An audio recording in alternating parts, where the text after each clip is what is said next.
Tenemos que volver a hablar acerca del caso convenios o el caso fundaciones y todas las esferas en las que está generando problemas, ¿no? Está el problema en sí, en relación a traspasos que se están revisando porque son tratos directos, en fin, y la eventual corrupción, conflicto de interés que pueda conllevar eso.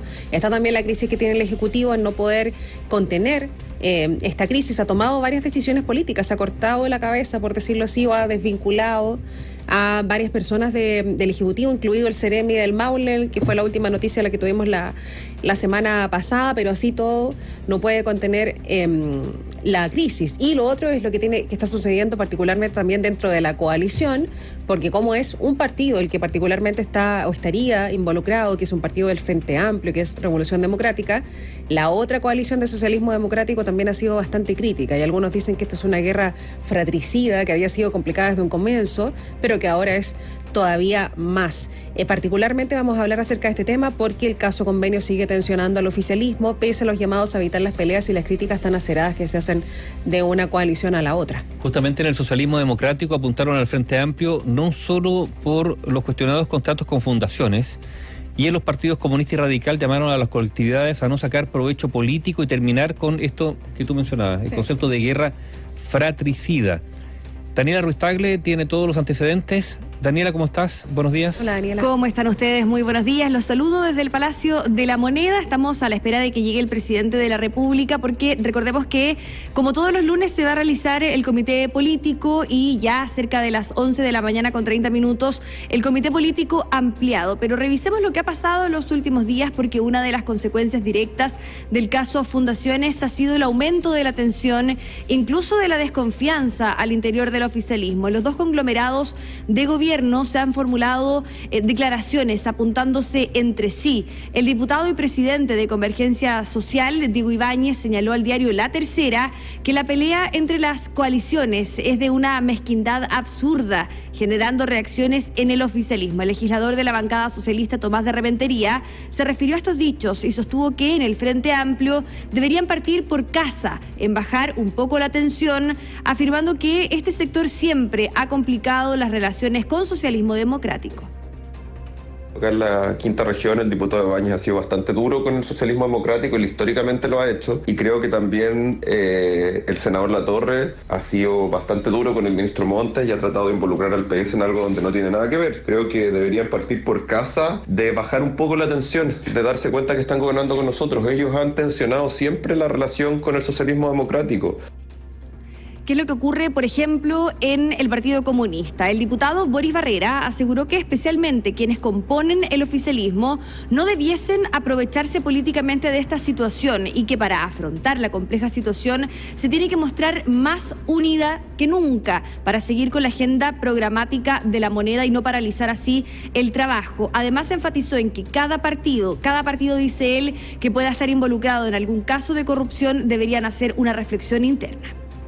Nosotros, más que nadie, el oficialismo no debiera, primero que nada, aprovechar esto políticamente. Creemos de que cada partido que pueda estar involucrado en esto debiera hacer su reflexión interna y tomar todas sus medidas, como sé que las han estado tomando, asumir las responsabilidades y el resto de la oposición, colaborar en lo que se pueda colaborar.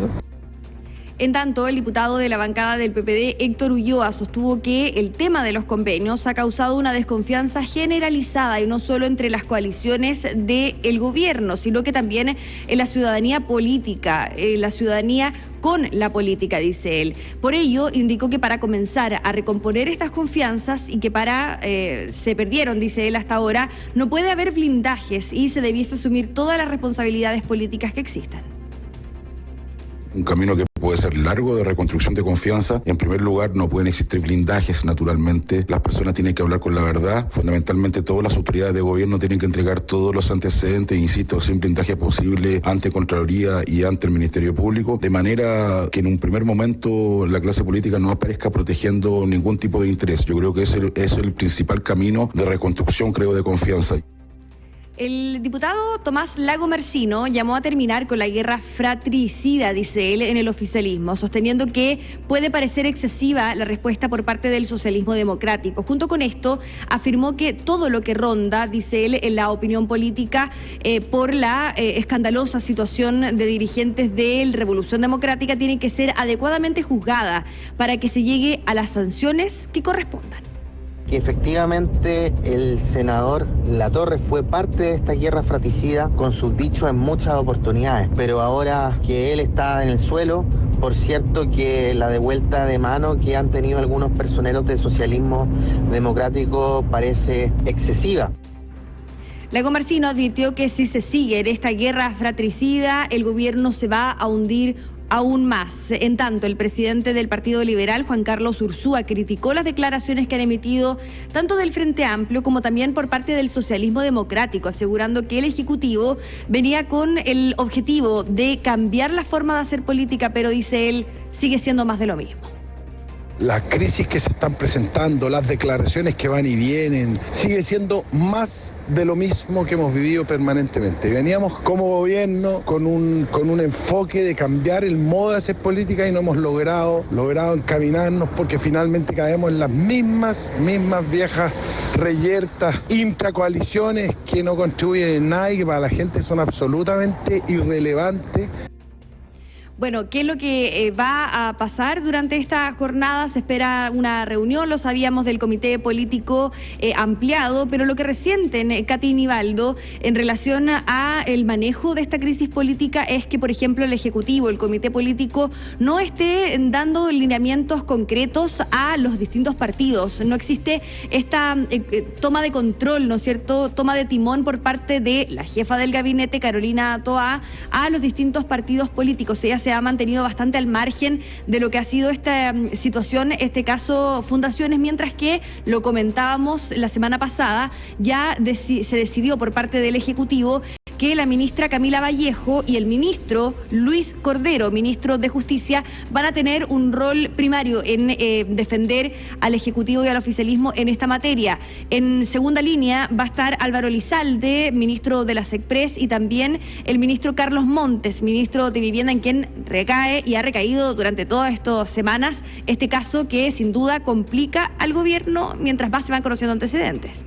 Aquí hay planos distintos. Uno es la pelea interna, ¿no es cierto? Porque es la oportunidad que ha tenido el socialismo democrático para cobrarle cuenta al Frente Amplio, que fue muy duro con el socialismo democrático, con la concertación, la nueva mayoría, y de hecho construyó su perfil político, su identidad política a partir, digamos, del rechazo entre otros, el socialismo democrático, una forma de hacer política que ellos calificaban de corrupta. Pero otro plano, el de la misma corrupción. O sea, cuando el presidente del Partido Liberal, Juan Carlos Ursúa, dice que esto no es relevante, que lo de siempre es la polémica.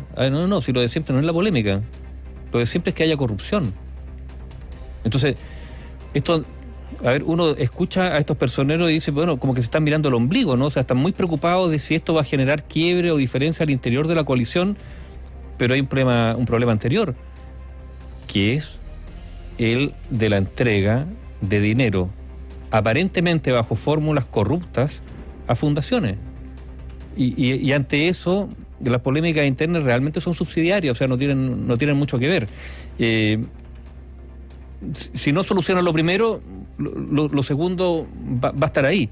La pregunta es si efectivamente aquí hubo un mecanismo por parte de algunos sectores, y ahí uno podría darle la razón al socialismo democrático si es que no se encuentran más adelante fundaciones o ONG vinculadas a ellos, pero la sospecha es si aquí hubo un financiamiento de la política a través de las fundaciones, y esto fue y un esquema planificado, pensado, vale decir, se necesita generar trabajo político, hay pocos militantes, reclutamos militantes a través de fundaciones, con ellos les pagamos y logramos dos cosas. Uno, financiamiento para esos activistas, y además lo insertamos en actividades de interés para la población, pero que es un trabajo político que después va a dar réditos políticos, con plata fiscales, a través de la asignación de recursos. Eso es un aspecto. Y lo otro, independientemente incluso de eso, es si finalmente la pega se hizo o no, porque además está la sospecha de que buena parte de los recursos o no se usaron, o lo otro, que se entregaron desmedidamente, o sea... Y que se hizo cualquier cosa. Y, sí, no, y además a precio absolutamente fuera de mercado, ¿no? Cuando se habla de pintar la fachada en Antofagasta, entonces que el metro cuadrado sale como así como 200.000 pesos. 160.000. Cuando alguien caro te puede llegar a cobrar 30.000 pesos, 35.000 pesos. Entonces uno dice, bueno, ¿en qué se gastó la plata?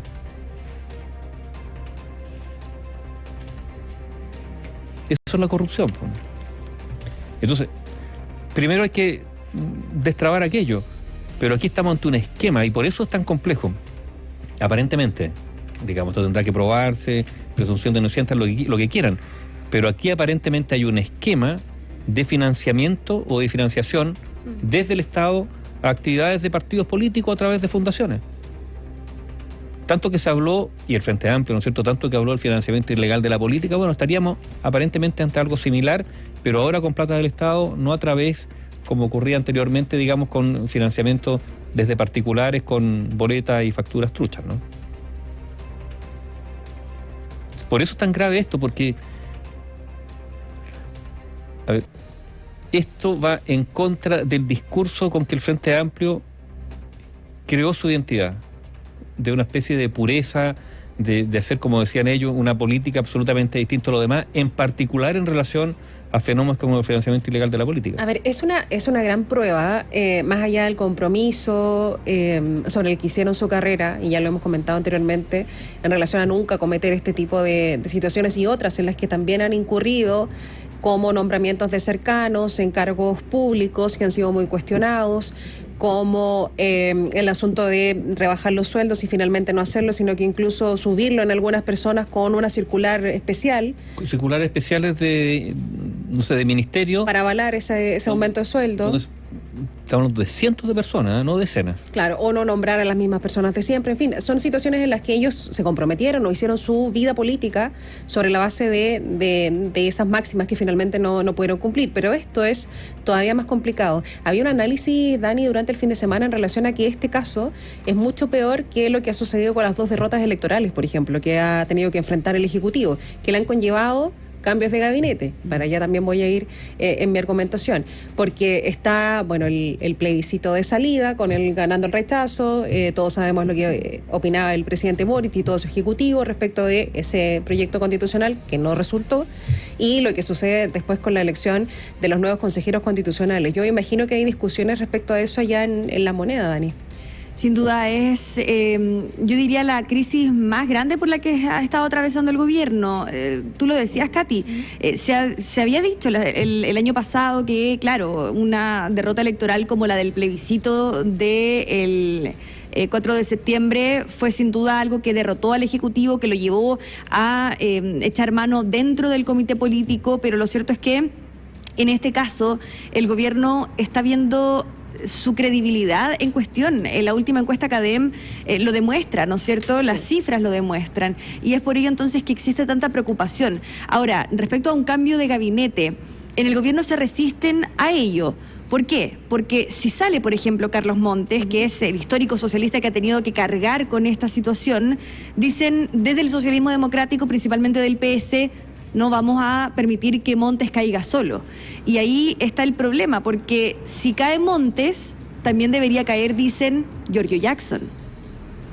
Claro, que es muy cercano demasiado cercano a Gabriel Boric. Y es revolución democrática también. Pero sabes que también esas son las cuentas. Está bien, pero esa es la pequeña política, ¿no? Cómo mantener los equilibrios, etcétera, etcétera.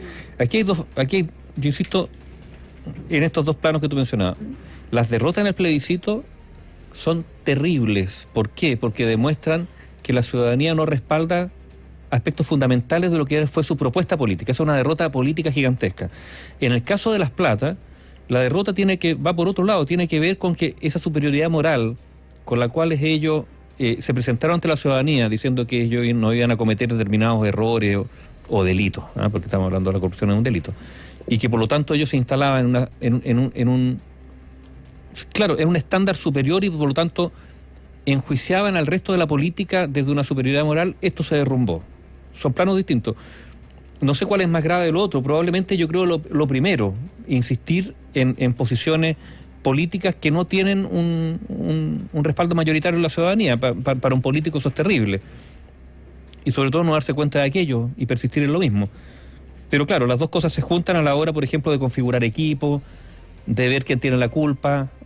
Eso también pasa al interior de las coaliciones, y sobre todo pensando en que nos falta mucho para que hayan otros eventos importantes, ¿no? Claro. O sea, alguien lo decía, lamentablemente no recuerdo bien, pero este gobierno en particular ha estado marcado porque todos los años que lleva, digamos, ha tenido que enfrentar una elección. Y hablábamos recién del plebiscito de salida, la elección de los consejeros, ahora a fin de año está el plebiscito el segundo plebiscito de salida, y elecciones que también vienen, o sea, las municipales.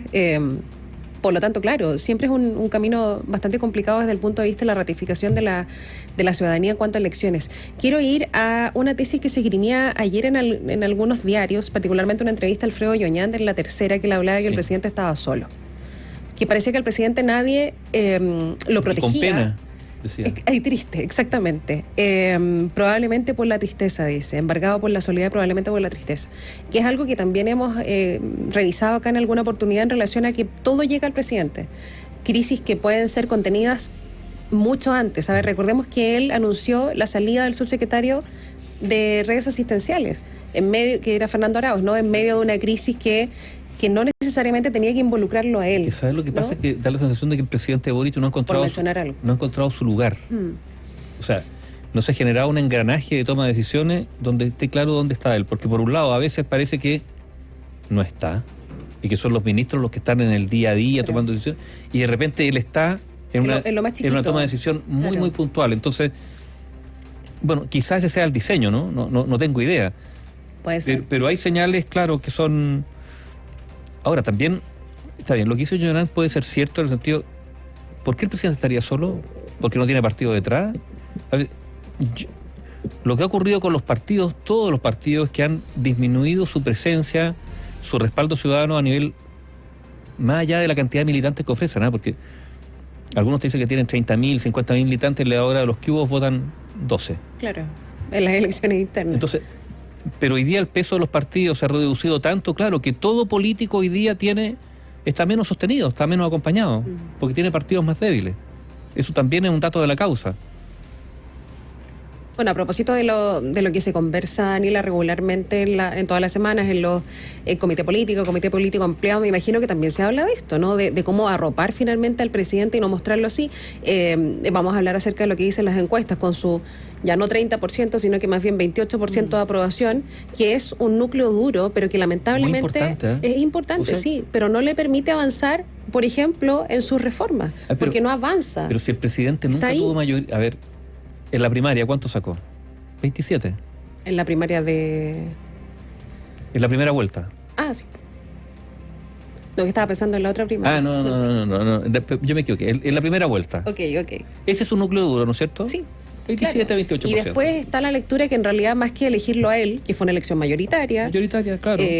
Obviamente la democracia funciona así, la mayor cantidad de votos, etcétera. Pero con respaldo del socialismo democrático fuerte. Y más bien rechazo también al otro candidato. Que era José Antonio Kast.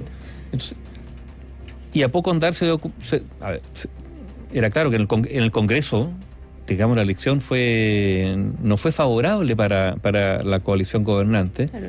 Entonces, gobernar en minoría es un dato de la realidad que no se puede evadir. Entonces, o sea, los grandes proyectos de reformas estructurales, ¿en qué pie están hoy día?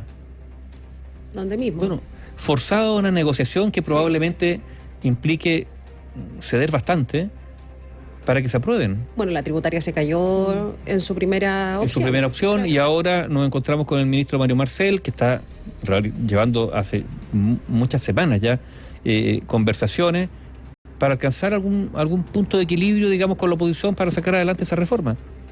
Está pensiones también. Que se retomó hace poco su discusión. Ojo, está salud, que nadie menciona. Sí. Oye, es que sí, claro, el plazo de los 6 meses para la ISAPRE... El plazo de los 6 meses para la ISAPRE... Está ahí corriendo. Que se iba a actuar sobre las listas de espera. También. Y ¿sabes lo complejo? Es que estamos... A ver, todas esas reformas, ¿cuál es el argumento? Que hay necesidades urgentes de la población, ¿no es cierto? Y esa necesidad urgente de la población requiere, no sé, dinero del Estado para hacer esa ayuda, y por lo tanto la reforma tributaria tendría esa explicación. Bueno, pero como contrapartida llevamos semanas, o por lo menos hartos días, Sí, 3 semanas. hablando de cómo se dilapidan recursos públicos con una ONG o unas fundaciones que hacen una pega que no sirve mucho para nada, aparentemente, ¿no es cierto? Algunas, y con plata de todos los chilenos, con platas públicas. Ahora, también otra cosa. Aquí hay fundaciones que hacen la pega y yo diría que tampoco hay que matar la gallina en los huevos de oro. ¿Cuál es? Que efectivamente el sistema privado ha hecho muchas cosas. O sea, que el Estado ha tenido que delegar en algunas tareas en privados. ¿Por qué? Porque los privados lo hacen más rápido y mejor. Si nos vamos a una mirada ya mucho, mucho más global, uno podría decir que el avance o el triunfo tecnológico occidental frente al oriental en su momento, ¿a qué se debió? Al impulso privado. O sea, la carrera, la carrera, digamos, del espacio, Estados Unidos se la ganó la Unión Soviética porque fueron finalmente muchas empresas privadas que colaboraron ahí con el ritmo y el empuje de los privados frente a la burocracia estatal soviética. Y lo que está haciendo China, ¿qué es lo que es? Incorporar la lógica privada a su economía para avanzar con ese dinamismo que una economía planificada no da. Entonces, por un lado también hay que tener cuidado porque los privados hacen mucho y probablemente a través de las fundaciones, si se regularan bien, se podrían hacer muchas cosas. Lo que pasa es que hay una laxitud en las fundaciones que es impresentable. El porcentaje de fundaciones que no tienen, bueno, que la dirección, uno va a la dirección que dice y no hay nadie, eso es una cosa, pero que no tienen auditoría, las contabilidades, ¿quién las revisa? Entonces, claro, está bien que funcionen, pero que lo hagan de una manera mínima. Cuando un almacenero de la esquina, el Servicio de Impuestos Internos, les pide hasta la última boleta, y el otro día escribían auditores aquí, personas que tenían problemas en impuestos internos por 1.050 pesos, me acuerdo de la cifra, 1.050 pesos, y que estaban unos problemas, una burocracia, porque no cuadraban 1.050 pesos, y resulta que las fundaciones nadie, ¿quién las vigila? ¿Quién las supervisa? Para que hagan la pega bien, ¿eh? Y probablemente muchas la hacen bien, y muchas quizás la hacen con grandes libros de contabilidad al detalle, pero hay una laxitud en ese mundo gigantesco donde está casi todo permitido. Bueno, ahí nos vamos a la discusión respecto de la labor de los privados en otros ámbitos, en donde siempre se dice no se regulan, que hay reguladores como superintendencias, por ejemplo, en materia de salud, pero resulta que igual estamos donde estamos. Es que por eso tiene que ser, uno, con concurso, o sea, no asignación directa, para reducir el espacio de discrecionalidad, y dos, con seguimiento para que las cosas se hagan y se hagan bien. Ahora, el Estado tiene un rol que cumplir, de fijar los parámetros, las reglas, los límites, y hacerlos cumplir y vigilarlos. Sí. Pero a veces eso no ocurre. Nos fuimos en varios otros temas, pero es verdad, es parte de lo mismo. Pero al final es el uso de los recursos públicos. Sí. O sea, ¿cuántos auditores nos podrían decir? A ver, partamos. ¿Cuánta gente está dispuesta a concursar para pintar una fachada no por 200.000 pesos, por 20.000 pesos? ¿Cuántas pymes podrían hacer esa pega? Y podrían concursar y decir, mira, yo por 20.000 pesos estoy dispuesto a pintar fachada, no por 200.000 como una fundación. Está lleno. Bueno, Dani, otra vez comité político ampliado, marcado por estos temas y yo quiero insistir en mi pregunta, esto de que todo llega al presidente, me imagino que nuevamente lo van a estar planteando para que no se siga repitiendo. Ahora, yo no sé si es una actitud de él, que él decide finalmente eso. Yo creo que, hoy día de hecho hay una reunión a las 9 de la mañana, reunión del oficialismo en el Partido Socialista, de acuerdo a lo que ya conocíamos anteriormente, no iría Juan Ignacio Latorre, el presidente de RD, que también estuvo cuestionado por conocer 10 días antes esta situación. Sí. Este tema va a tener que ser tema obligado, ¿no es cierto? Pero muy mala señal que no vaya el presidente de un partido. Claro, porque él dice, les voy a mandar a alguien que sí sea un interlocutor válido, porque tengo una reunión, dice él, con el presidente del Senado. Pero ¿por qué no manda a alguien que lo reemplace con el presidente del Senado? Porque hasta donde yo sé, él todavía, o este tema todavía no es conversado con los otros personeros oficialistas. Entonces, ¿cómo una coalición tan dividida, tan quebrada, va a arropar al presidente? Claro. O sea, primero yo creo que tienen que reconciliarse. Y de una vez, porque digamos que hace tiempo que están más o menos en los mismos recovecos. Y si Juan Ignacio Latorre ya no es un interlocutor válido, que salga. Pero ¿no será también que hay un problema tan retórico, ¿no es cierto? Cuando uno mira que buena parte de las fundaciones se dedican a hacer conversatorios, ¿no será que conversan demasiado también? Y hacen poco, exceso de diagnóstico. Me refiero a eso, ¿no? Mucho diagnóstico, palabrería. Poca ejecución. Claro. Y paper, y textos, y autores, y tesis. Cuando la gente lo que quiere es que le solucionen los problemas también. Que hagan la pega. ¿Y cómo salir de esta crisis política, no es cierto? Nosotros conversábamos con algunos personeros oficialistas y decían, en algunos momentos no sabemos cómo actuar, o qué decir, o con quién alinearnos, ¿no es cierto? Porque una que están totalmente divididos y en otro aspecto también extrañan, por así decirlo, una orden que venga del Ejecutivo y que diga, actuemos así. Y aquí también extrañan a la ministra Toá. Gracias, Daniela. Buenos días. Quedamos en contacto, por supuesto. A propósito de la ministra Toá y algunas declaraciones que ella dio ayer en una entrevista en Canal 13. Particularmente le preguntaron por si es que las salidas de los ministros Carlos Montes, que es del Partido Socialista, ministro de Vivienda, y Giorgio Jackson, de Revolución Democrática, de Desarrollo Social, sus ministerios ayudarían a descomprimir la tensión por el escándalo del mecanismo detectado por las transferencias. Ella dijo, tratar de culpar al ministro Jackson de esto, podrán tener juicio respecto a sus declaraciones anteriores, pero no hay ningún elemento que vincule al ministro Jackson con este caso. El gobierno no está paralizado y no va a dejar que esto lo paralice. El país va a seguir funcionando, fue la respuesta de la ministra Toá. Es que, claro, lo que pasa es que en el caso de Giorgio Jackson el problema no es tanto que haya militantes de su partido vinculados a estos tejimanejes, sino además porque él fue el que instaló el concepto de superioridad moral. Entonces, claro, todo finalmente llega a él, porque además hay gente muy cercana a él. Porque su partido, particularmente el que está o estaría mayormente involucrado, que es Revolución Democrática. De ahí que siempre se ha visto, y yo lo decía la semana pasada, como los destinos cruzados entre el ministro Montes y el ministro Jackson, que no tienen nada que ver uno con el otro, pero están ahí en el gabinete y si se va uno, se va el otro. Porque si no, la debacle dentro de la coalición, ahí sí que yo creo que sería ya insuperable. O muy complicada de superar, porque en política todo se puede. Mencionábamos las encuestas. Sí. Ayer se dio a conocer una nueva versión semanal de la encuesta CADEM, que dice que el 46% de los consultados conocía el caso. Estamos hablando del caso, digamos, de las fundaciones.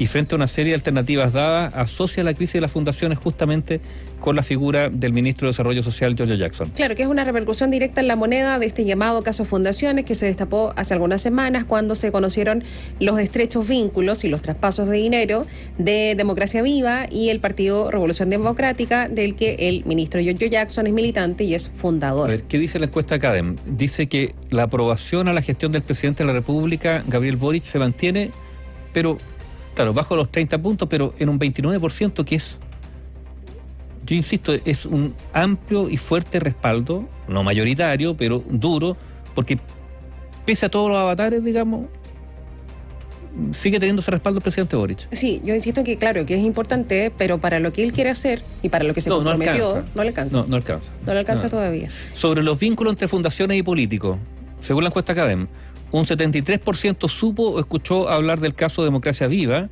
un 18% más que la semana pasada. Y respecto a la gestión de la moneda, en este caso, hay un 66% de los consultados que conocían esta situación, que desaprueba la forma en que se ha manejado de parte del Ejecutivo, y un 27% lo aprueba. En esta encuesta, un 91% considera que se trata de un acto de corrupción y un 86% cree que se trata de una práctica además generalizada. Mira, también hay un dato, dice que un 46% dice que el ministro Giorgio Jackson es la figura política que más asocian a esta crisis estos encuestados por CADEM. En ese listado, el secretario de Estado es seguido, Giorgio Jackson, por el ex CRM de Vivienda de Antofagasta, Carlos Contreras, y el expresidente de Democracia Viva, Daniel Andrade, a quien un 44% lo asocia con esta crisis. En un tercer lugar aparece con un 32% el propio presidente, Gabriel Boric, y en un cuarto lugar la diputada Revolución Democrática y expareja del líder de Democracia Viva, Catalina Pérez. Ahí un 28% la asocia a ella con la crisis de las fundaciones. Y más atrás está el ministro de Vivienda, Carlos Montes, un 20% lo asocia a este escándalo, y después el senador y presidente de RD, Juan Ignacio Latorre con un 9%. Están los datos, si los quieren revisar, a esta hora en nuestra plataforma digital en biobiochile.cl, es la portada en este minuto. Bueno, este tema le entrega, digamos, munición gratis a la oposición, eso es evidente. Y de hecho hay parlamentarios de oposición que han criticado al gobierno por no cancelar la personalidad jurídica de la Fundación Democracia Viva. Sectores independientes y ligados al oficialismo afirmaron que antes de tomar cualquier decisión hay que esperar el resultado de las investigaciones. El informe es de Gustavo Marín. Es el artículo 25 del Decreto Ley 110 sobre concesión de personalidad jurídica a corporaciones y fundaciones, el que faculta al presidente de la República a cancelar la entidad jurídica a una organización desde el momento en que la estime contraria a la ley, al orden público o a las buenas costumbres. Y es bajo esta disposición que los legisladores de oposición han pedido al Ejecutivo tomar una decisión con Democracia Viva, institución vinculada con Revolución Democrática que está fuertemente cuestionada por el caso Convenios. El académico del Centro de Análisis Político de la Universidad de Talca, Mario Herrera, afirmó que efectivamente el mandatario Gabriel Boric tiene la opción de cesar la existencia de cualquier fundación. Hay dos tipos de atribuciones. Hay una primera atribución que se le concede efectivamente al presidente de la República, eso está en el decreto 110, y el presidente puede cancelar las fundaciones cuando estas desarrollan actividades distintas a las del giro para el cual están creadas por sus estatutos. Y hay una segunda facultad que más bien una facultad de fiscalización que está en la ley 20.500, y esa facultad la ejercen de manera periódica. El senador de Bópoli de la Comisión de Constitución y Justicia, Luciano Cruz Coque, afirmó que a estas alturas el gobierno tiene la obligación moral de cerrar las fundaciones involucradas en casos de presunta corrupción. El diputado UDI de la misma comisión en la Cámara, Gustavo Benavente, dijo dudar que el Ejecutivo tome esta vía, ya que estaría reconociendo la existencia de un delito. Yo espero que el presidente termine con la vida jurídica de aquellas fundaciones que han defraudado al fisco. Tiene la prerrogativa y tiene también la obligación moral. Es muy difícil que el presidente la adopte, porque ello sería reconocer que aquí hubo directamente un delito. Tanto el senador de la Democracia Cristiana, Francisco Buenchumilla, como el diputado independiente de la bancada del Partido de la Gente, Miguel Ángel Calisto, coincidieron que si bien los eventuales actos de corrupción son preocupantes, lo mejor es esperar el resultado de las investigaciones. Entiendo yo que la Contraloría General de la República está haciendo esa investigación en sede administrativa y el Ministerio Público y los tribunales en sede penal. Es necesario que la justicia actúe primero. Esto para que el enfoque sea sancionar y suprimir a todas aquellas organizaciones corruptas, sin que ello afecte a aquellas organizaciones que hacen un trabajo consciente y real. Desde la Comisión de Constitución del Senado afirmaron que el ministro de Justicia, Luis Cordero, está citado hoy a las 10:30 de la mañana, y en la oposición señalaron que exigirán explicaciones respecto de por qué el gobierno no ha cancelado la personalidad jurídica de las fundaciones involucradas en los casos Convenios. 8 de la mañana, 11 minutos.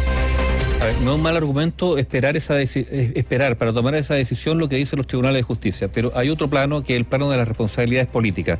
Y ahí es donde hay un debate entre las dos coaliciones de gobierno. Porque en el fondo, ¿qué es lo que ha dicho el gobierno? Que ya las responsabilidades políticas ya se sancionaron. Que no habría más, ¿no es cierto? Porque se fue la subsecretaria de Vivienda, porque se fue el Ceremi de Vivienda de Antofagasta y ahora se fue el Ceremi del Maule, de Vivienda siempre. Pero en el fondo lo que ocurre es que en el socialismo democrático señalan que hay más responsabilidades políticas que cobrar o que asumir. Por ejemplo, el senador socialista Juan Luis Castro, en el programa Mesa Central ayer, dijo que acá estamos ante una crisis política. Sí, dice. A Carlos Montes, a quien respeto y admiro, pero le coparon el Ministerio de Vivienda con personas que hacen estos convenios truchos. En algún minuto en este escenario el presidente va a tener que hacer un cambio de gabinete. O sea, también pienso que la forma de salir una vez esclarecidos los hechos es dándole un nuevo impulso al gobierno después de su viaje a Europa. Pero además lo que dice, o sea, el problema no es Montes. El problema es que al Ministerio de Montes lo capturaron en los mandos medios con miembros del Frente Amplio. Al final eso es lo que dice el senador Juan Luis Castro. Pero, digamos, todavía está pendiente para algunos la responsabilidad política que hay que cobrar. Efectivamente. Sigamos hablando acerca de estos casos que se conocen en gran parte de las regiones del país, ¿no?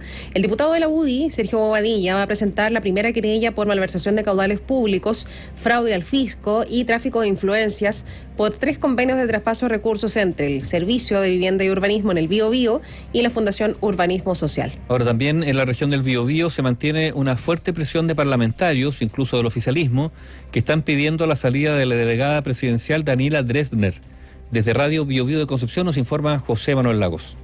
Así lo señaló el congresista de la Unión Demócrata Independiente, quien reiteró que la representante del Ejecutivo en el Biobío debe renunciar. En ese contexto añadió que el Ministerio de Vivienda ha sido asaltado por el Frente Amplio y particularmente por Giorgio Jackson. Por lo anterior, Bobadilla indicó que este último le hace un daño al gobierno, tal como ocurre, a su juicio, con Daniela Dresner en el Biobío. Por fraude al fisco, malversación y tráfico de influencia. Porque hemos recogido el sentir ciudadano, que emprendamos esta acción para perseguir a los responsables que están defraudando al fisco con recursos que le pertenecen a todos los chilenos. Consultada tras la ceremonia de juramento a la bandera en Concepción, la delegada regional dijo que no puede hablar por el presidente Gabriel Boric sobre su continuidad en el cargo. En el caso específico del Ceremi al Maule se encontraron algunas cosas administrativas y también de responsabilidad política que podrían llevar a algunas cosas legales, no lo sé, y es un caso muy distinto al mío. Yo no voy a hablar por el presidente de la República. El presidente de la República sabe que él cuando quiera pedir mi renuncia yo se la entrego sin absolutamente ningún problema. Mientras que desde el oficialismo, el senador del Partido Socialista Gastón Saavedra reiteró que la representante del gobierno en la región debe dar un paso al costado y que solo el mandatario sabe si siente calor en sus manos. Esto a propósito de la frase "yo no pongo las manos al fuego por nadie" por el caso Convenios. Está más allá de las personas y hay situaciones que el presidente tiene que tomar porque son de facultad de él y además las personas que están involucradas son de su confianza. Solo él sabe si siente calor o no en sus manos. En tanto, el diputado de la Democracia Cristiana, Eric Aedo, señaló que la permanencia de la autoridad regional es insostenible. Hoy día ningún Ceremi de la región la acompañaba. No había ni un parlamentario oficialista acompañándola, a excepción del senador Gastón Saavedra, que ha pedido públicamente la salida de la delegada presidencial. Esto es la imagen de la crisis política y de la soledad que enfrenta hoy día la delegada presidencial y que hace en el tiempo insostenible su permanencia en el cargo. Cabe señalar que esta semana se anunció una auditoría que busca consignar los traspasos a fundaciones en la delegación presidencial del Biobío, sumado a las subvenciones desde las seremías en la zona a diversos proyectos, sin que se tenga un plazo fijo para el término de dicho proceso. 8 de la mañana, 15 minutos. Y atención, porque esta puede ser, digamos, otra, algunos hablan del concepto de arista, ¿no?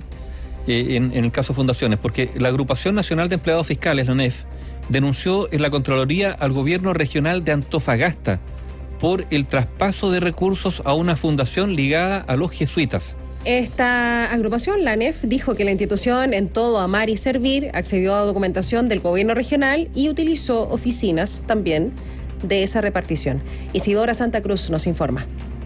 118 millones de pesos habría entregado el gobierno regional de Antofagasta a la Fundación Jesuita En Todo Servir y Amar, que entrega apoyo a organizaciones interesadas en obtener recursos del Fondo Nacional de Desarrollo Regional. Dirigentes de la Agrupación Nacional de Empleados Fiscales denunciaron en la Contraloría de esa ciudad el convenio y señalaron que trabajadores de la institución accedieron a documentos del GORE y habrían formado un equipo paralelo en las propias oficinas de la repartición pública. La presidenta de la ANEF en Antofagasta, Nora Biagini, afirmó que todos los antecedentes que llaman la atención fueron presentados en la Contraloría para esclarecer los hechos. Que ellos ejecutan labores como funcionarios públicos aparte de ser dirigentes y les ha correspondido tener en sus manos antecedentes y documentación que no la habían visto antes. Y ante ellos que nosotros estamos con esos antecedentes preguntando a la Contraloría si proceden o no proceden esas cosas. Y que llegaran personas nuevas que no tienen la calidad de funcionarios públicos, a nosotros nos llama la atención. Las sospechas también recaen en la actual jefa de la División de Desarrollo Social de Antofagasta, Lisa Aravena, quien además fue jefa del servicio jesuita a migrantes. A esto se refirió el diputado de Renovación Nacional, Miguel Ángel Castro. En este caso estamos frente a una persona que perteneció a una fundación, después de eso pasa al gobierno regional y esta persona al parecer puede transferir no solamente dinero, sino que al parecer también traspasa oficinas, que eso en ningún caso es presentable. La diputada independiente por la región de Antofagasta, Joana Ahumada, pidió que el organismo contralor se pronuncie y aclare si hay irregularidades irregularidades en relación del Estado con las fundaciones. Aquí la Contraloría debiera pronunciarse para saber bajo qué condiciones y cómo es que ocurre este tipo de situaciones y, por supuesto, generar los cambios que sean necesarios para que no tengamos más dudas con respecto a cómo se está llevando a cabo el trabajo con las fundaciones y la entrega de recursos que hoy día nos tienen en una crisis. En conversación con Diario El Mercurio, el gobernador regional de Antofagasta, Ricardo Díaz, señaló que estuvieron recibiendo capacitaciones al interior del GORE y que la Fundación Jesuita, citamos textual, no trabaja acá. A ver, esto puede abrir. Recordemos también que ha habido algunas relaciones que se han establecido entre exfuncionarios de la Fundación Jesuita Migrantes trabajando en migración. Ese otro aspecto que hay que ver también si hay fundaciones de por medio. Efectivamente. Y lo último que le queríamos comentar tiene que ver con si el gobierno se va a querellar o no. Porque la semana pasada la ministra Camila Vallejo dijo que no descartaban presentar una querella. Ayer, la ministra vocera, ¿no? Camila Vallejo. Ayer, en Canal 13, la ministra Carolina Toá confirmó que el Ejecutivo pidió al Consejo de Defensa del Estado el estudio de los antecedentes para presentar una querella por estos casos, particularmente por el caso Democracia Viva. Carolina Toá dijo que desde que se conoció el caso, cuando se hizo la primera reunión de crisis sobre este tema, se traspasó al Consejo de Defensa del Estado la intención del gobierno de que estudiaran querellas. Se le pidió en primer lugar a esa instancia, al Consejo de Defensa del Estado, que se vea la oportunidad de presentar querellas y de indagar en el ámbito penal en la búsqueda de responsabilidades. Eso está ahí, más allá de las acciones que se puedan desarrollar directamente desde otros organismos. Entonces esa inquietud está puesta sobre arriba de la mesa desde el primer minuto, aseguró la ministra del Interior. En esa línea todavía hizo el punto de que más allá del hecho de traspasar los antecedentes y de pedir al Consejo de Defensa del Estado, detrás de estas decisiones hay una opción política. En primer lugar, al órgano encargado de defender los intereses del Estado decirle: usted actívese para ver si hay delitos que perseguir. Y dijo también que en el intertanto se le han ido traspasando antecedentes a la Fiscalía que se van recabando sin prejuzgar, dice. Cuando se le pasa un antecedente a la Fiscalía no se está diciendo, mire, aquí hay un delito. Se le está diciendo, mire, aquí hay antecedentes para que usted evalúe si es oportuno perseguir algún delito. Y de hecho agregó que se entregaron todos los antecedentes de los contratos que se han realizado bajo esa modalidad para que se evalúe si efectivamente hay algún delito. Y además a la Contraloría, la colaboración que le vamos a prestar, dijo la ministra Toá, en estas auditorías que ha pedido, que ha dicho que va a llevar adelante, pero además hay revisiones internas. El presidente le dijo a todos los ministros que revisaran y algunos ministerios, Vivienda e Interior, dice, vamos a hacer auditorías un paso más allá que revisar. Ahí está la información. La ministra del Interior ha confirmado que han solicitado al Consejo del Estado de Defensa del Estado, que estudie finalmente la presentación de querellas en el marco de estos casos. Hechos, declaraciones, entrevistas y opiniones. En Bio Bio, Radiograma.